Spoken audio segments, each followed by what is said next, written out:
4월 12일 여호수아 5장 1절에서 7장 15절. 5장 요단강 서쪽에 있는 아모리 사람의 모든 왕과 해변에 있는 가나안 사람의 모든 왕이 주님께서 이스라엘 자손 앞에서 그들이 요단강을 다 건널 때까지 그 강물을 말리셨다는 소식을 듣고 간담이 서늘했고 이스라엘 자손 앞에서 아주 용기를 잃고 말았다. 이스라엘이 길갈에서 할례를 받다. 그때 주님께서 여호수아에게 말씀하셨다. 너는 돌칼을 만들어 이스라엘 자손에게 다시 할례를 베풀어라. 그래서 여호수아는 돌칼을 만들어 기브앗 하라롯 산에서 이스라엘 자손에게 할례를 베풀었다.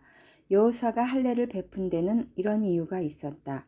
이집트에서 나온 모든 백성 가운데서 남자, 곧 전투할 수 있는 모든 군인은 이집트를 떠난 다음에 광야를 지내는 동안에 다 죽었다. 그때 나온 백성은 모두 할례를 받았으나 이집트에서 나온 다음에 광야를 지나는 동안에 태어난 사람은 아무도 할례를 받지 못하였다.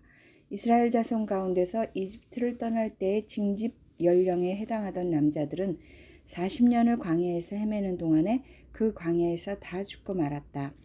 주님께서는 우리에게 젖과 꿀이 흐르는 땅을 주시겠다고 우리의 조상에게 맹세하셨지만 이집트를 떠난 조상이 주님의 말씀을 순종하지 않았기 때문에 그들이 젖과 꿀이 흐르는 그 땅을 볼 수 없게 하겠다고 맹세하셨다. 그들을 대신하여 자손을 일으켜 주셔서 여호수아가 그들에게 할례를 베풀었는데 그것은 광야를 지나는 동안에 그들에게 할례를 베풀지 않아서 그들이 무할례자가 되었기 때문이다. 백성이 모두 할례를 받고 나서 다 낫기까지 지난에 머물러 있었다. 주님께서 여호수아에게 말씀하셨다. 너희가 이집트에서 받은 수치를 오늘 내가 없애버렸다. 그리하여 그곳 이름을 오늘까지 길갈이라고 한다. 이스라엘 자손은 길갈에 진을 치고 그달 열 나흘날 저녁에 여리고 근방 평야에서 유월절을 지켰다. 유월절 다음 날 그들은 그 땅의 소출을 먹었다. 바로 그날에 그들은 누룩을 넣지 않은 빵과 볶은 곡식을 먹었다.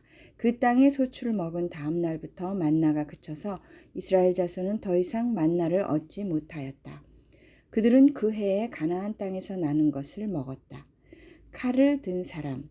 여호수아가 여리고에 가까이 갔을 때 눈을 들어서 보니 어떤 사람이 손에 칼을 빼들고 자기 앞에 서 있었다. 여호수아가 그에게 다가가서 물었다. 너는 우리 편이냐 우리의 원수 편이냐? 그가 대답하였다. 아니다. 나는 주님의 군 사령관으로 여기에 왔다. 그러자 여호수아는 얼굴을 땅에 대고 절을 한 다음에 그에게 물었다. 사령관님께서 이 부하에게 무슨 말씀을 하시렵니까? 주님의 군대 사령관이 여호수아에게 말하였다. 네가 서 있는 곳은 거룩한 곳이니 너의 발에서 신을 벗어라. 여호수아가 그대로 하였다. 6장 여리고성의 함락. 여리고성은 이스라엘 자손을 막으려고 굳게 닫혀 있었고 출입하는 사람이 없었다. 주님께서 여호수아에게 말씀하셨다. 내가 여리고와 그 왕과 용사들을 너의 손에 붙인다. 너희 가운데서 전투를 할 수 있는 모든 사람은 엿새 동안 그 성 주위를 날마다 한 번씩 돌아라. 제사장 7명을 순양 뿔나팔 7개를 들고 궤 앞에서 걷게 하여라. 1회째 되는 날에 너희는 제사장들이 나팔을 부는 동안 성을 7번 돌아라. 제사장들이 순양 뿔나팔을 한 번에 길게 불면 백성은 그 나팔 소리를 듣고 모두 큰 함성을 질러라. 그러면 성벽이 무너져 내릴 것이다. 그때 백성은 일제히 진격하여라. 눈의 아들 여호수아가 제사장들을 불러서 말하였다. 언약궤를 메고 서시오. 그리고 7 제사장은 제각기 7 순양 뿔나팔을 들고 주님의 궤 앞에 서시오. 또 그는 백성에게 말하였다. 앞으로 나아가거라. 성을 돌아라. 무장한 선발대는 주님의 궤 앞에 서서 행군하여라.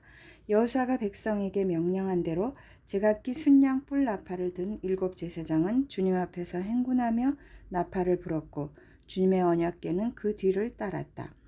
또한 무장한 선발대는 나팔을 부는 제사장들보다 앞서서 나갔고 후발대는 궤를 따라갔다. 그동안 제사장들은 계속하여 나팔을 불었다. 여호수아가 또 백성에게 명령하였다. 함성을 지르지 말아라. 너희 목소리가 들리지 않게 하여라. 한마디도 입 밖에 내지 말고 있다가 내가 너희에게 외쳐라 하고 명령할 때에 큰 소리로 외쳐라. 이처럼 여호수아는 주님의 궤를 메고 성을 한 바퀴 돌게 한 다음에 진에 돌아와서 그 밤을 진에서 지내게 하였다. 다음날 아침에 여호수아가 일찍 일어났다. 제사장들도 다시 주님의 궤를 메었다. 제각기 순양 뿔 나팔을 든 7 제사장은 주님의 궤 앞에 서서 계속 행군하며 나팔을 불었고 무장한 선발대는 그들보다 앞서서 나아갔으며 후발대는 주님의 궤를 따라갔다. 그동안 제사장들은 계속하여 나팔을 불었다. 이튿날도 그들은 그 성을 한 바퀴 돌고 진으로 돌아왔다. 그들은 엿새 동안 이렇게 하였다. 드디어 이튿날이 되었다. 그들은 새벽 동이 트자 일찍 일어나서 전과 같이 성을 돌았는데 이날만큼은 7번을 돌았다. 7번째가 되어서 제사장들이 나팔을 불 때 여호수아가 백성에게 이렇게 명령하였다. 큰 소리로 외쳐라. 주님께서 너희에게 이 성을 주셨다. 이 성과 이 안에 있는 모든 것을 전멸시켜서 그것을 주님께 제물로 바쳐라. 그러나 창녀 라합과 그 여인의 집에 있는 사람은 모두 살려주어라.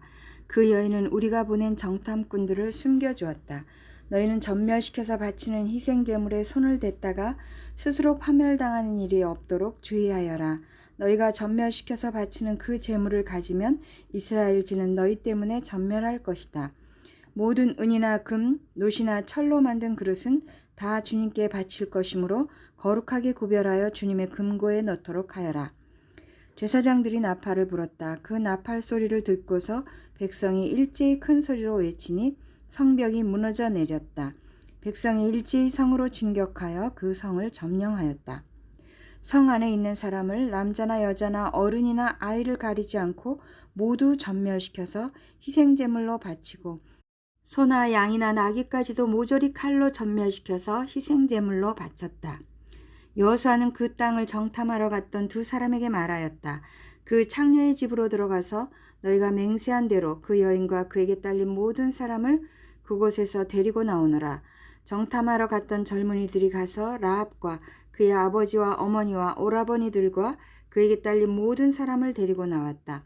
라합의 식구들을 모두 이끌어내어 이스라엘 진 밖으로 데려다 놓았다. 그리고 그들은 그 성읍과 그 안에 있는 모든 것을 불러 태웠다. 그러나 은이나 금이나 놋이나 철로 만든 그릇만은 주님의 그 집 금고에 들여놓았다. 여호수아는 창녀 라합과 그의 아버지 집과 그에게 딸린 사람을 다 살려주었다.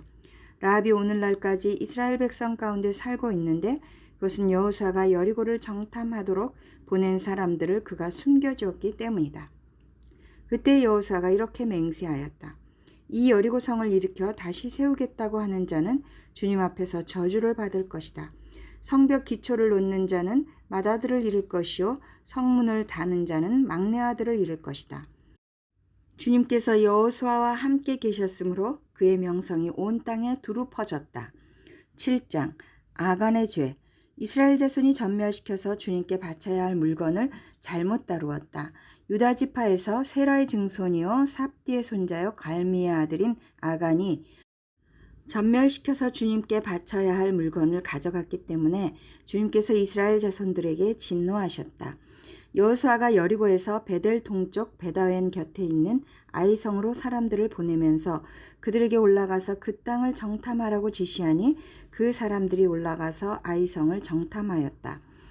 그들이 여호수아에게 돌아와서 이렇게 말하였다. 모든 백성을 다 올라가게 할 필요가 없을 것 같습니다.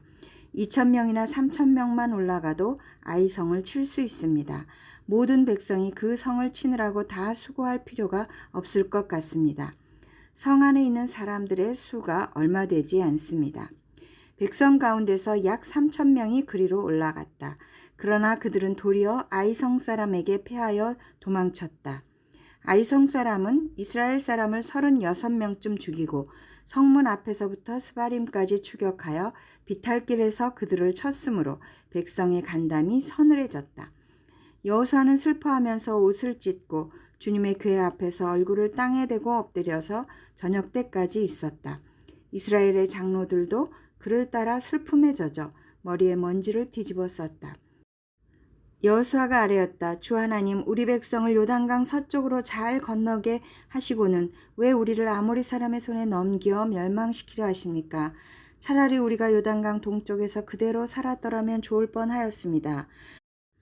주님, 이스라엘이 원수 앞에서 패하여 되돌아왔으니 이제 제가 무슨 말을 할 수 있겠습니까?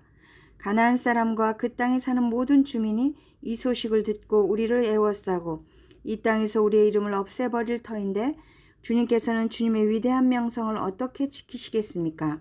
주님께서 여호수아에게 말씀하셨다. 일어나거라. 어찌하여 이렇게 엎드려 있느냐?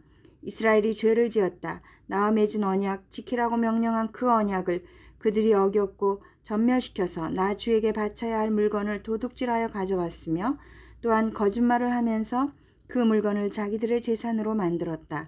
그래서 이스라엘 자손은 원수를 대적할 수 없었고 원수 앞에서 패하여 물러섰다. 그들이 자청하여 저주를 불러들여서 그들 스스로가 전멸시켜야 할 물건이 되었기 때문이다. 너희들 가운데에서 전멸시켜 나 주에게 바쳐야 할 물건을 없애지 아니하면 내가 다시는 너희와 함께 있지 않겠다. 일어나서 백성을 성결하게 하여라. 너는 그들에게 말하여라. 너희는 스스로 성결하게 하여 내일을 맞이할 준비를 하여라. 주 이스라엘의 하나님께서 이렇게 말씀하신다. 이스라엘아, 너희 가운데 전멸시켜서 주님께 바쳐야 할 물건이 있다. 그것을 너희 가운데서 제거하기 전에는 너희의 원수를 너희가 대적할 수 없다. 너희는 아침에 지파별로 나오너라. 주님께서 주사위로 뽑으신 지파는 가문별로 가까이 나오고 주님께서 주사위로 뽑으신 가문은 집안별로 가까이 나오고 또한 주님께서 주사위로 뽑으신 집안은 장정별로 가까이 나오너라. 누가복음 15장 1절에서 32절, 15장 이른 양의 비유. 세리들과 죄인들이 모두 예수의 말씀을 들으려고 그에게 가까이 몰려들었다.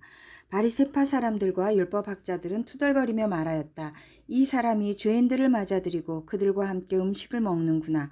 그래서 예수께서는 그들에게 이 비유를 말씀하셨다. 너희 가운데서 어떤 사람이 양 100마리를 가지고 있는데 그 가운데서 한 마리를 잃으면 99마리를 들에 두고 그 잃은 양을 찾을 때까지 찾아다니지 않겠느냐. 찾으면 기뻐하며 자기 어깨에 메고 집으로 돌아와서 벗과 이웃 사람을 불러 모으고 나와 함께 기뻐해 주십시오. 잃었던 내 양을 찾았습니다 하고 말할 것이다. 내가 너희에게 말한다. 이와 같이 하늘에서는 회개할 필요가 없는 의인 99보다 회개하는 죄인 한 사람을 두고 더 기뻐할 것이다. 되찾은 드라크마의 비유. 어떤 여자에게 드라크마 연립이 있는데 그가 그 가운데서 하나를 잃으면 등불을 켜고 온 집안을 쓸며 그것을 찾을 때까지 샅샅이 뒤지지 않겠느냐. 그래서 찾으면 벗과 이웃 사람을 불러 모으고 말하기를 나와 함께 기뻐해 주십시오. 잃었던 드라크마를 찾았습니다 할 것이다. 내가 너희에게 말한다. 이와 같이 회개하는 죄인 한 사람을 두고 하나님의 천사들이 기뻐할 것이다. 되찾은 아들의 비유. 예수께서 말씀하셨다. 어떤 사람에게 아들이 둘 있는데 작은 아들이 아버지에게 말하기를 아버지 재산 가운데서 내게 돌아올 몫을 내게 주십시오 하였다. 그래서 아버지는 살림을 두 아들에게 나누어 주었다. 며칠 뒤에 작은 아들은 제 것을 다 챙겨서 먼 지방으로 가서 거기에서 방탕하게 살면서 그 재산을 낭비하였다. 그가 모든 것을 탕진했을 때에 그 지방에 크게 흉년이 들어서 그는 아주 궁핍하게 되었다. 그래서 그는 그 지방의 주민 가운데 한 사람을 찾아가서 몸을 의탁하였다. 그 사람은 그를 들러 보내서 돼지를 치게 하였다. 그는 돼지가 먹는 쥐염 열매라도 좀 먹고 배를 채우고 싶은 심정이었으나 그에게 먹을 것을 주는 사람이 없었다. 그제서야 그는 제정신이 들어서 이렇게 말하였다. 내 아버지의 그 많은 품꾼들에게는 먹을 것이 남아도는데 나는 여기서 굶어 죽는구나. 내가 일어나 아버지에게 돌아가서 이렇게 말씀드려야 하겠다. 아버지, 내가 하늘과 아버지 앞에 죄를 지었습니다. 나는 더 이상 아버지의 아들이라고 불릴 자격이 없으니 나를 품꾼의 하나로 삼아 주십시오. 그는 일어나서 아버지에게로 갔다. 그가 아직도 먼 거리에 있는데 그의 아버지가 그를 보고 측은히 여겨서 달려가 그의 목을 껴안고 입을 맞추었다. 아들이 아버지에게 말하였다. 아버지, 내가 하늘과 아버지 앞에 죄를 지었습니다. 이제부터 나는 아버지의 아들이라고 불릴 자격이 없습니다. 그러나 아버지는 종들에게 말하였다.